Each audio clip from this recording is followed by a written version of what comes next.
What's up, guys, and welcome back to episode 40 of Two Guys, One Court. Once again, my name is Zach Goldstein. And my name is Braylon. And today we have a very special episode for you guys, kind of a catch-up episode about what's going on in the NBA for the past month. We're going to kind of talk about some trades that have recently happened, especially in the past couple of days. Resurface and highlight some of the NBA's greatest players. We're going to talk about kind of why the NBA is, currently struggling with low ratings. We'll talk about that, solutions, and why people are kind of overreacting about that. And then we'll kind of get into the MVP race and talk about some of the best teams in the NBA and why they are great teams. But before we get into the episode, I'd like to say that this episode is sponsored by Rob's Kitchen, the best wings in Connecticut. If you want the best wings in Connecticut, find them in Plainville, Connecticut. So without further ado, you want to get into this episode? We can start by talking about probably one of the sadder things of this episode. It's been a while since our most recent episode. I think it's been over a month. So it's great to catch up with you guys. Great to catch up. Sure, you guys have been missing us a lot. You have been. Without further ado, let's talk about the very sad injury of Jared McCain. Much potential. He tore his meniscus. Yeah. I think season-ending injury, which is extremely sad because he was projected to win the Rookie of the Year award by a landslide for his, I think, 15 points per game averaging on the 76ers. Yeah. It was rough. He was like going up for a layup and then kind of got shot down and fell very awkwardly and was, staying on the floor for a little bit too long. It's very, very, very sad to see this happen. But he's still posting TikToks, but just from the bed. And I think this is probably going to be a, season-ending injury. But we'll be excited for his recovery, obviously, next season. We expect amazing things. But how do you think this injury will kind of hinder the rest of his career? Because this is this is a very serious injury. This is a very bad injury. It is very hard to suffer from a torn meniscus. I think Embiid got one or two seasons ago. He is doing pretty fine, but Jared McCain's a lot younger than Embiid. Yeah. So I don't know how his body's gonna stand up to it because he is young. It's definitely going to be worse for an older player. 18. So he's I'd say 20 maybe, but he has the advantages of his youth. I think he'll make a good recovery, and obviously we have not seen the best of him. And hopefully he'll really benefit the Sixers because they are in the 11th seed right now, not even in the play-in, which is really terrible with the star power that they have. Is that really due to McCain being injured? I think it's more. That is not due to McCain at all. He just sucking. But it would have been a great help if he was still there. It would, yeah. But that's really sad to see because we in the previous episode we said he's going to win the Rookie of the Year. We all thought he was going to win the Rookie of the Year. And I guess that poses the question, who's the front runner right now? That's a very good question. I have a couple ideas for this one, but I want you to go first. Yeah, because the Rookie of the Year ladder has been changing weekly now that McCain is injured. It has, One guy's at the very top, I think Zachary Richelieu is at the second place right now, but, it could fluctuate however much it does until the end of the regular season. Yeah, I want to say right now, my front runner is Stephon Castle. Me too. Me as well. I think next is Zachary Richelieu, and then following him is Dalton Knecht. 3 great players. Not amazing compared to other rookie classes, but we've known this. We've been talking about this. And I think, Stephon Castle's defense is, compared to no other rookie in this class. He's a wonderful contributor, and I think, if he continues what he does, he'll deserve that rookie. But yeah, we'll see what happens with that. Definitely sad to see Jared McCain go down because I've been a fan of his since before Duke. Before Duke. I've seen his TikTok before Duke. Oh wow, really? Yeah. So I'm a big fan of his. But we'll continue to a full circle moment. Yeah. Something a little brighter. Recently, I believe today or yesterday, the Bulls officially retired Derrick Rose's jersey. Yeah, what a great transition to the Derrick Rose jersey because, we were just talking about a young guy whose career might be injured or might be ruined by injuries, and now we're talking right about Derrick Rose, player who just happened to do something just like that.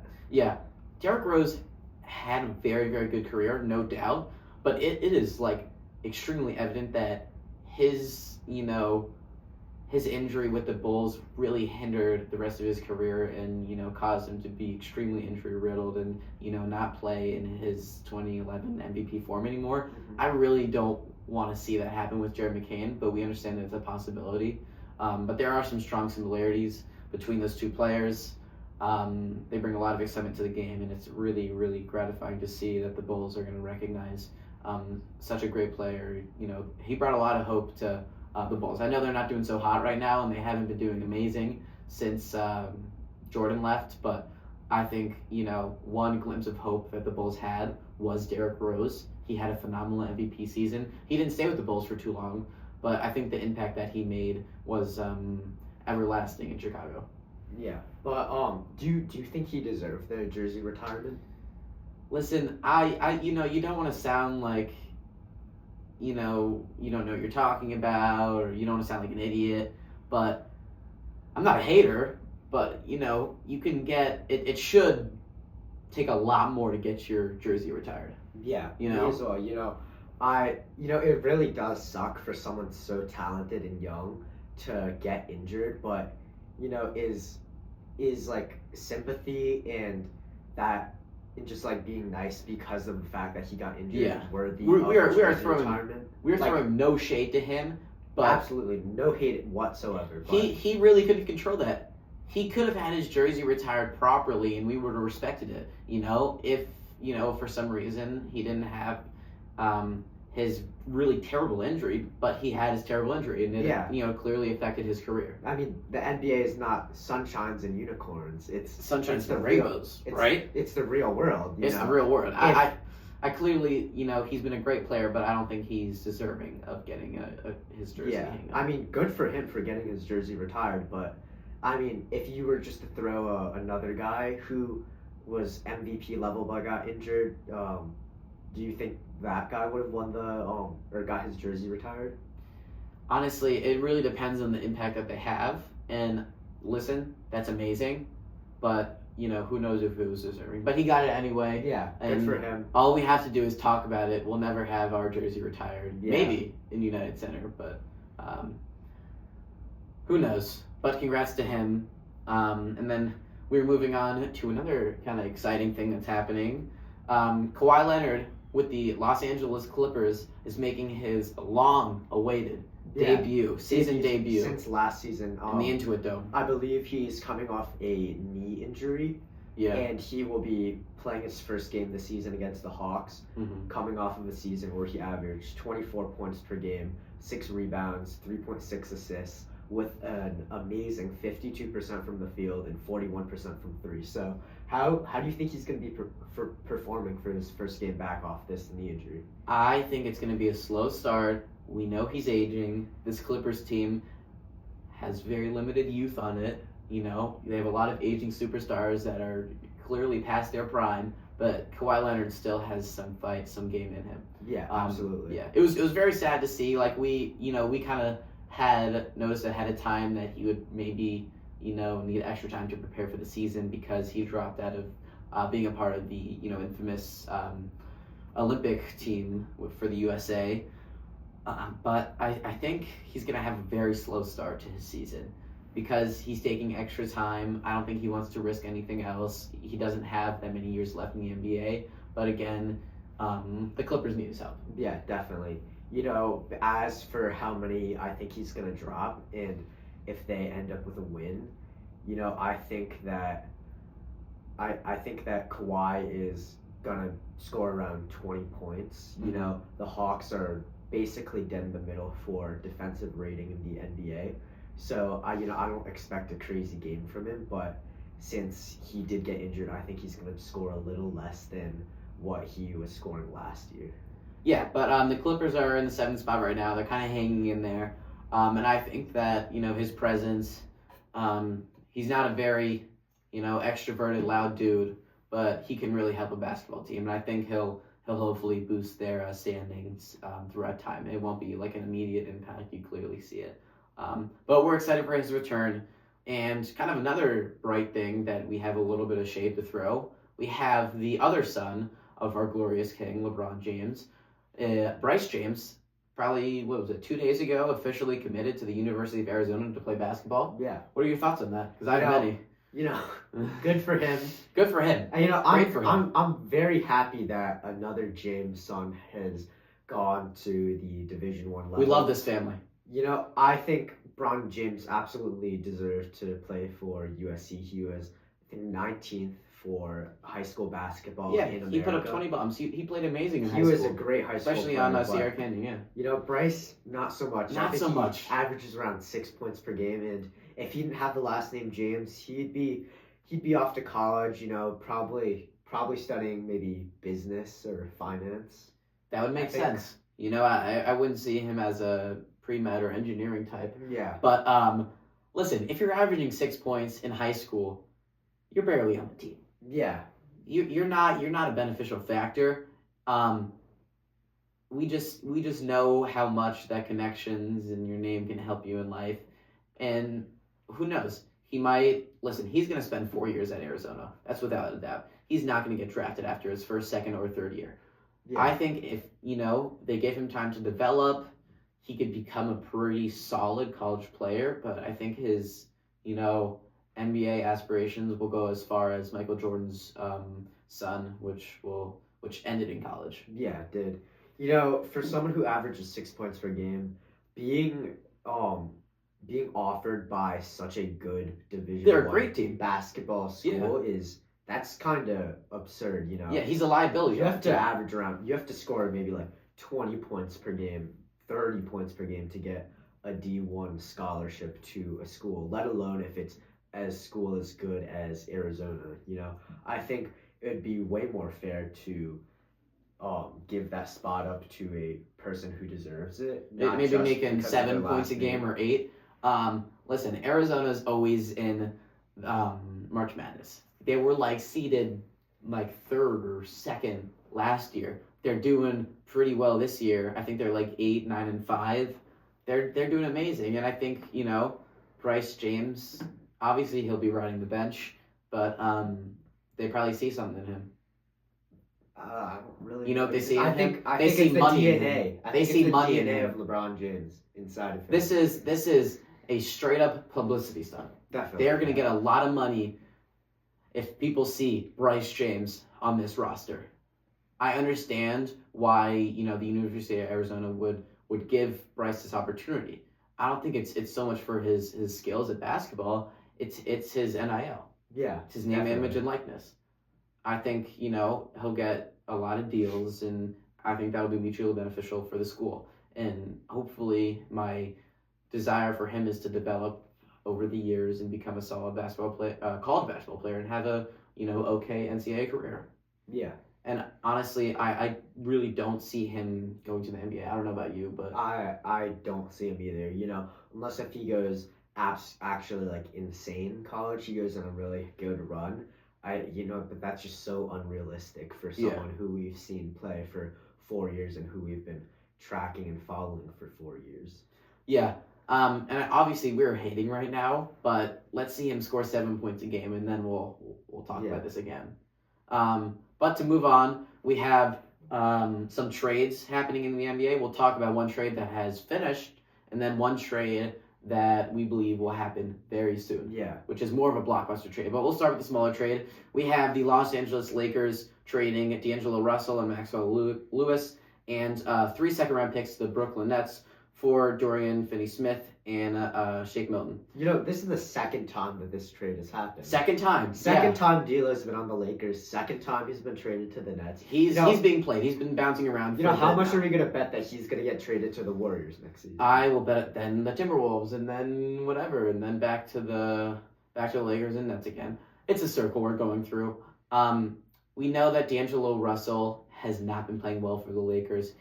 Over the past couple of years, he's conveniently played amazing in the trade block, where teams would be considering trading him, which kind of bailed him out. But he's, he wasn't a good player on that team, and I think this is a good trade for the Lakers to get, rid of that team cancer. But good for the Nets, right? They get somebody. They're terrible. Been on the team before. That's been on the team before, right? I guess he'd be considered a senior leader on that team. What are the Nets expecting? They are the Nets. So yeah, they're 12th. They're 13-21. This is obviously they're in a rebuild phase that is not just a year long, but it's gonna last maybe half a decade. And honestly, let's see how they can do. Hopefully, he brings the spark back on the team, like he did in, what was that, 2019? Yeah. When they had all those bench moments. He was an all-star that season. He was, yeah. But the odds are a little bit lower that he'll kind of have that type of season again. But we're excited to see what they do, and kind of the more exciting trade to talk about that is most likely going to be happening in the next week or so. Yeah, Jimmy Butler requested a trade out of Miami, which I think he should have done a lot earlier, but props for him for sticking around. Yes, in a post-game conference where he scored 9 points in 27 minutes, clearly not trying or putting in any effort to benefit the team. He said that he would like to find his love for basketball at whichever team that may be. Which, if you're reading between the lines, get me out of here. I don't like playing basketball here. Pat Riley, send me away. And I don't know if Pat Riley and him have a very strong relationship, but I think after the past couple of games, he's been out. He was out for 5 games. Then he gets 25 plus minutes in the last 2 games and puts up 9 points in each. Clearly not trying. Clearly not putting in any effort. I don't like Pat Riley's or Jimmy Butler's future is in Pat Riley's hands. Yeah. I don't know what he's doing, right? Pat Riley isn't the most sincere guy to people who disrespect his team. He's a businessman, right? Yeah. He wants to get the best package that'll help his team with no remorse for Jimmy Butler, who clearly wants to get out of there. One man's win is another man's loss. So true, yeah. I mean, he's not going to make it so the guy who disrespected his team is going to get a good trade. He's going to make it so the team he works for, who pays him money to win championships, gets a better trade. And, that's not looking so good for Jimmy Butler, especially because his contract ends in 2026. And who knows how good of a player he will be then. But he's aging like all these other superstars that we grew up in the 2010s with. But I also got to say, Pat Riley also has something to fight for. He's in the Eastern Conference. They're ranked 6th. They're above 500. They're 17-15. They still have room to grow and something to fight for because they will make the playoffs, especially and only because they're in the Eastern Conference.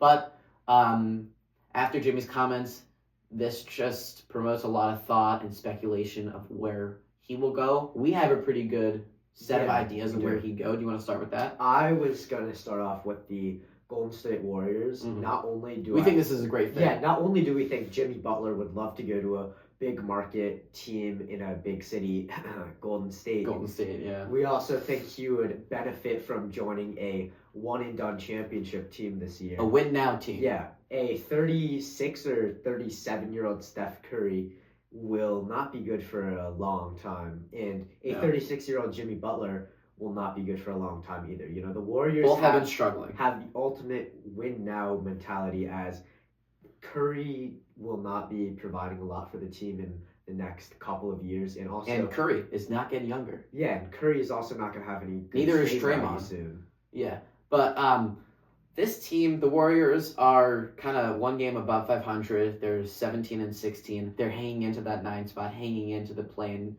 games. Listen, if they get Jimmy Butler, it's not like you're getting a cancer where he doesn't want to be in Golden State. You're getting a good player who's going to put it all out on the line, because I don't know who won't get and find his joy playing with, Steph Curry. You have to find your joy there. And I think, listen, the Warriors are not going to jump to the number 1 seed. They'll stay in that 7 to 10 range. But once, they get a ticket for the play-ins or the actual playoffs, who knows what can happen, because we all know that they have a little bit left in them. And we saw that in the summer with Steph Curry.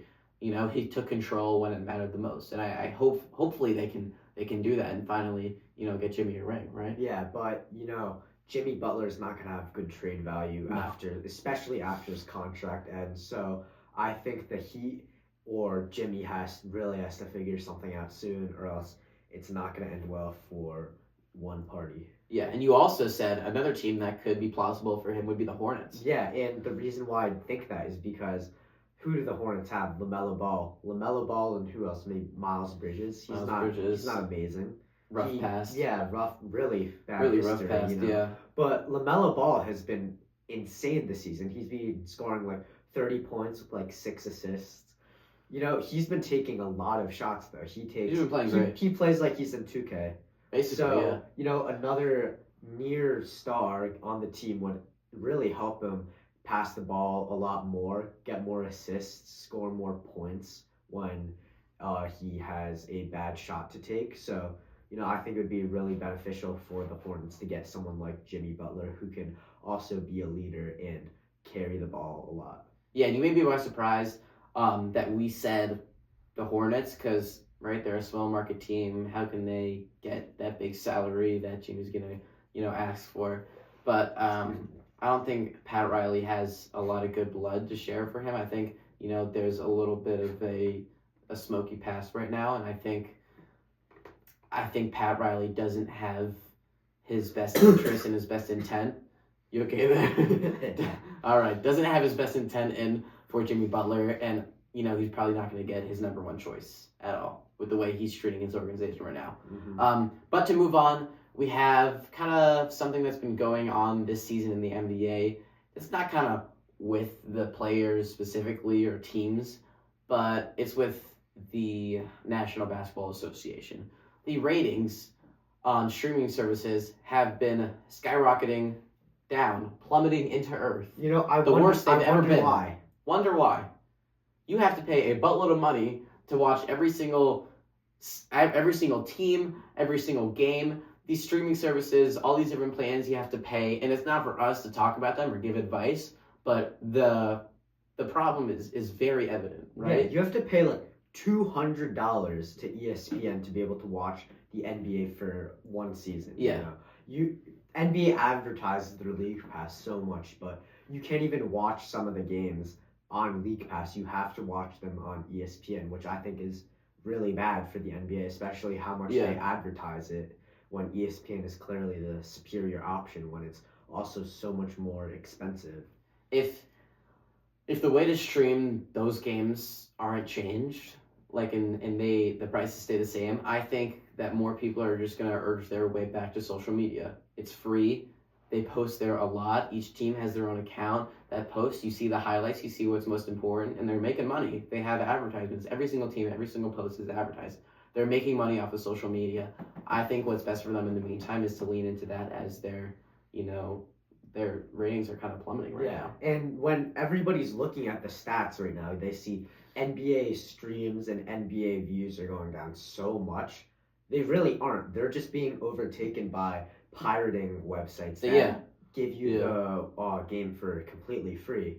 Yeah, and that's you can't put those views in account for the NBA views because they basically don't exist. They get hidden by the pirating services. Yeah. And that's literally giving you the problem and solution on a silver platter to the NBA. And I hope that they're going to make some changes. I understand that they have some contractual obligations, but once those are over, I think a real change is needs to be made if they want to keep making their money and if the players want to keep making the same amount of money that they're going to get paid, like Jimmy Butler. I know he wants big bag. But do you think that there's any fundamental ideas in the NBA, like the 3-point line? I know we don't like watching people chuck up threes for no reason and miss more than half of them, or do you think it's more of the league I think absolutely it's the price of NBA games. I don't think it's the gameplay as much as lots of people do. I mean, sure, it definitely is because people complain a lot about. I don't think so. I've just been seeing how offense has been so much better, but I really think it's primarily because of how expensive the costs are to watch sports games now. Yeah, and obviously we know we can compare, games from now to the 80s or 90s. The NBA competition has gotten a lot better. Players have gotten more skilled, and they're only going to get more skilled and better. So I think the gameplay is not a problem. I think you're just complaining too much, and you expect the best because you always see these highlights on social media where it's these best plays, and then you actually watch a game, and it's how real basketball is being played, which means shooting, a good amount of threes. But to move on, we have something to talk about Russell Westbrook, and for the first time, it's kind of something positive. I know one of our former co-hosts, Sean Lee, is a very big Russell Westbrook super fan, and he'll be glad to see that we're talking about this. Do you want to mention kind of the good run that Russ has been on? I will. Russell Westbrook has been playing some amazing basketball. He just finished a game with a triple-double with 0 turnovers, which is very on Russell Westbrook like. That's not like him at all. Not triple doubles like him, but no turnovers. That is unheard of for him. I don't think no turnovers in Russell Westbrook has been said before. Yeah, but this is great to see from an aging superstar. Yeah, I love seeing Russell Westbrook succeed. He is one of the positive faces of the NBA that we all love and adore. Yeah. But the Nuggets are also 9-2 with Russell Westbrook in their starting lineup, which is amazing. He's their little luck charm. Which is a significant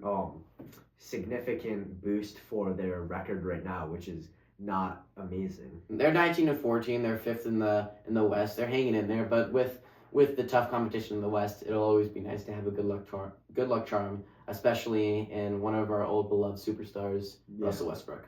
To talk about new beloved superstars, I guess we can transition to the MVP race right now. We're almost halfway into the season. And I think, it's important to talk about who the most valuable players are in the NBA, and we have a lot to talk about right now. Yeah, so the current MVP ladder for 5 places, which we mostly agree with, right? Is for the Nikola Jokic, absolutely agree with. Yes. Shea, arguable, yeah. Giannis, also arguable. Then Jason Tatum, I agree where he is. Mm-hmm. And then Wembanyama, who I also don't disagree with. Yeah, he's putting up, He's not... it's very arguable, but I definitely don't disagree with his 5th spot in the MVP rankings. But to go back to number 1 right now, who we both unanimously agree with, Nikola Jokic for averaging a triple-double with 13 rebounds and 31 points, which is insane. That is a historic season that we've never seen before. The closest we've seen is Russell Westbrook, who is shooting a lot worse than Nikola Jokic is, who is shooting around 50% from the field and 40% from the 3-point line, which is unheard of. I really don't know how Jokic does it, but he is clearly the best player in the NBA right now, and I don't even think where his team stands right now is going to affect it. Russell Westbrook scored average of triple-double in his MVP season when his team was the 6th seed, and his team was not good. Jokic's team is in the 5th seed right now, not so good, but he's just playing so out of his mind that the NBA just has to give it to him. Voter fatigue doesn't exist with a 30-point triple-double with 40% from the 3-point line. The only reason why, Jokic will not win the MVP is because of voter fatigue. If he keeps playing how he's playing, because this man is 0.3 assists away from averaging a triple-double. And we know what happened to the last guy who averaged a triple-double. That's Russell Westbrook. He won the MVP. He's now the luck charm for Nikola Jokic, actually, right? 9-2 with him starting. But Jokic is averaging 31. He's shooting 55% from the field, 13 rebounds, and nearly 10 assists. This is a landslide. Yeah. This is a landslide. If he keeps doing what he's doing, that's a landslide. If his team is 6th or even 7th and up in the rankings, he's going to win the MVP. Yeah, and we're not even talking about the fact that at the end of his career, he's going to be a top 5 all-time player. Wow. I definitely think that. Wow. How many years do you think he has? I think he's 30 right now. I think he has at least 7 or 6 more years. 6 or 7, yeah. We don't know what happened to injuries, or he just doesn't want to do it anymore. That could be a very real possibility, right? He doesn't love the NBA if you don't really know. Yeah. It pays. That's why he likes it. Yeah. And then do you want to talk about Shai Gilgeous-Alexander? I have a little bit of a bone to pick with him. I know his game is amazing, and he's a very skilled player. A great sense of style on and off the court. But what he does is look out for free throws. Free throws.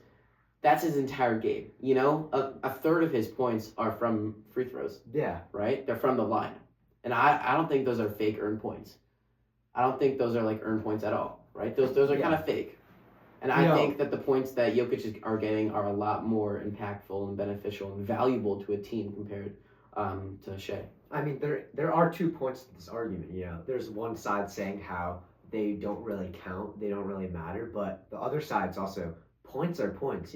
That's true. You're gonna win a game no matter how many free throws you shoot if you score more points than your opponent, which is in the end the most important part of an NBA team is winning games.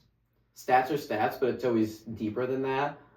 But not to the people who decide who's the MVP. Yeah. I agree with you on that one. But I just wanted to mention that. And I don't think that's like a play style that's appealing to watch, because I don't like when the game stops for a player to take 2 hours like Giannis to shoot 2 free throws, right? That's not, we're talking about the ratings. That's not, exciting and exhilarating to watch. You'd rather watch a European dude who looks like he weighs 400 pounds, who's actually 7 feet tall, yank himself at other players and score like literally average a triple double. Shea is definitely the leader of his team. His team is number 1 in the West with the second best record in the NBA right now, and I really think that is the primary thing that is carrying him to the number 2 spot in the MVP ladder, because if he wasn't the number 1 seed, which is not great for MVP contender, I think Giannis, Luka, those guys would definitely be above him if he was not the number 1 seed. Yeah, definitely. Do you have anything else to say for the rest? I honestly feel like it'll be between Nikola Jokic and Shea. Yeah. I don't see any changes in that. Maybe Giannis, but I don't know. Maybe Wemby, but I think we were talking actually. I think Wembanyama could be a very plausible MVP candidate next year or two. I think he will win MVP next year. Next year. Wembanyama, yeah. Okay. I think he'll win maybe next year or 2 years from now. Yeah, but Giannis, typical Giannis, he's been playing so good, but his team's just not good. Terrible, yeah. Yeah. He's not perceived as valuable to his team. Yeah, and then for an underrated MVP player, I have Karl Anthony Towns, which is the 7th spot for the MVP ladder right now. But Cat is playing so good ever since he got traded to the Knicks. He's taken on a tremendous role that is a lot bigger, in my opinion, than on the Timberwolves. He's been scoring more points. He's been averaging 14 rebounds per game. I don't even know how he does that, but the Knicks are also such a good team right now. They're third in the East. 24-11. They're playing amazing right now, and this kind of provokes a thought of the trade between the Timberwolves and the Knicks and how terrible that was for the Timberwolves.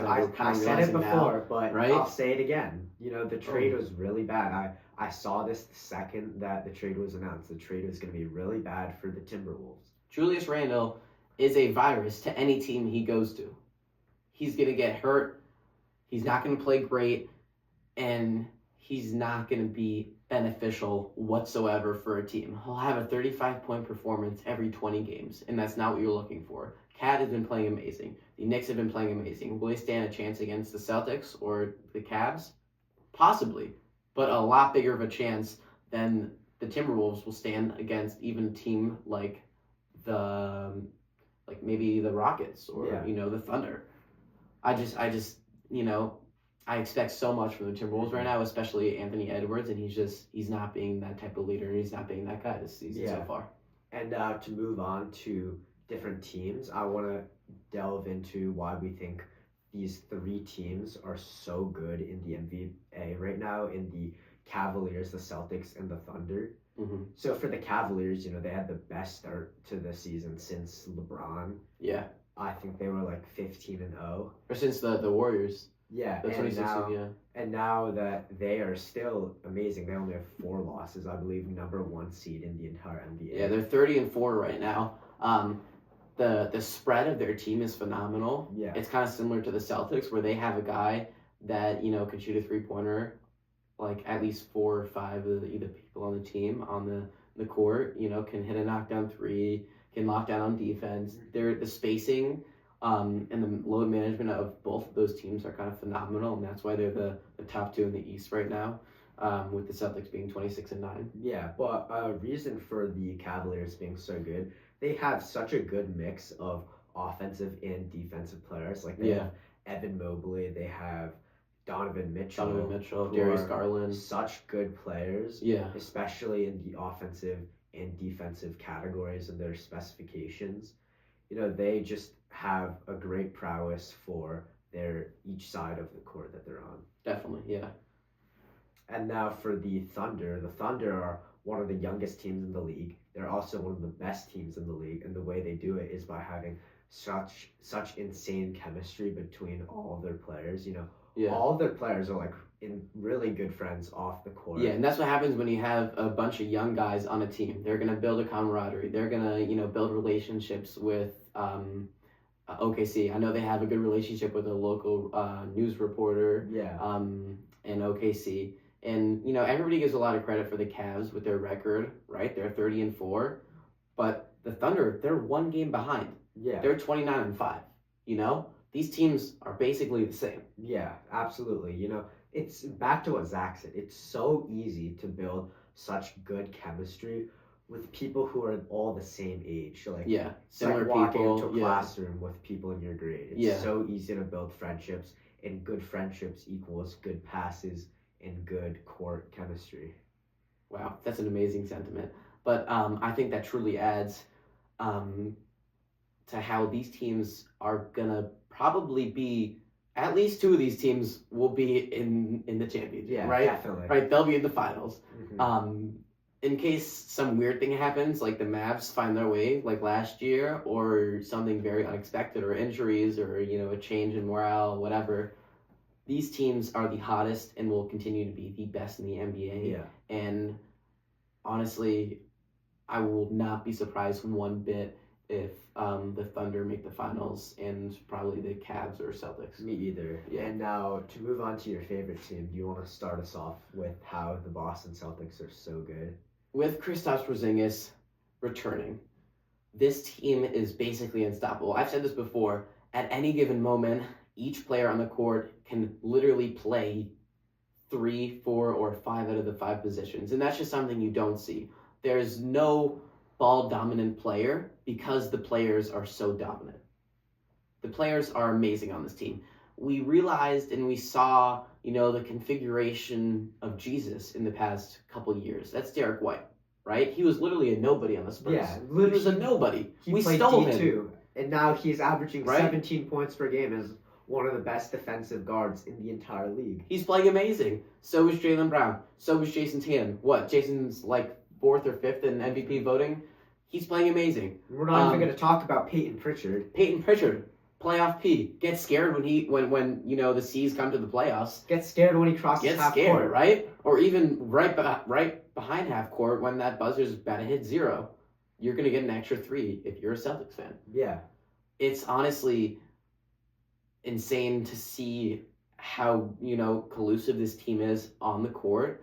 Adding to what you said about the Cavs, I believe their spacing is very, very good. They're they try to promote a pass first team, shooting a lot of threes. And I wouldn't be surprised if this team makes it to the finals, like I said before. Yeah, definitely. I just want to talk about Peyton Pritchard. You want to talk about Peyton Pritchard? You never want to talk about this. He's so good. I'm so happy that you're finally recognizing his talent. He's so good. He's amazing. What else can I say? He's such a good 3-point shooter. I think he's made the most threes out of any player in the league, I believe, this season. I don't know if this is like truly accurate, but I wouldn't be surprised if probably by the end of his career or in a couple years, if he continues what he's doing, he'll have the best percentage of like half court or 3-point buzzer beaters ever. Yeah, in the entire history of the NBA. Yeah,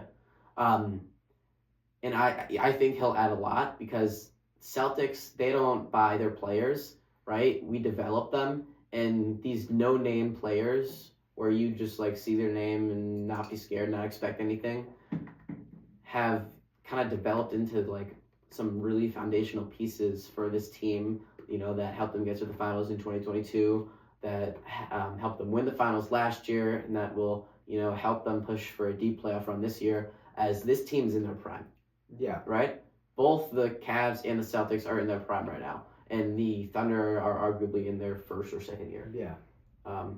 So I hope that gives a very, very, good layout of what to expect when it comes to April. But it is January. We are very far away. We have the All-Star break coming up in a month or so. We'll be putting out more episodes about that as more, things happen, maybe more trades. We'll see where Jimmy Butler ends up. and we'll see how all the races for the MVP or Rookie of the Year and all those awards space out for the rest of the season. But I'd just like to say thank you for watching this episode, and please make sure to follow us, like all that, subscribe on all our social medias at 2 Guys 1 Court. But thank you for listening.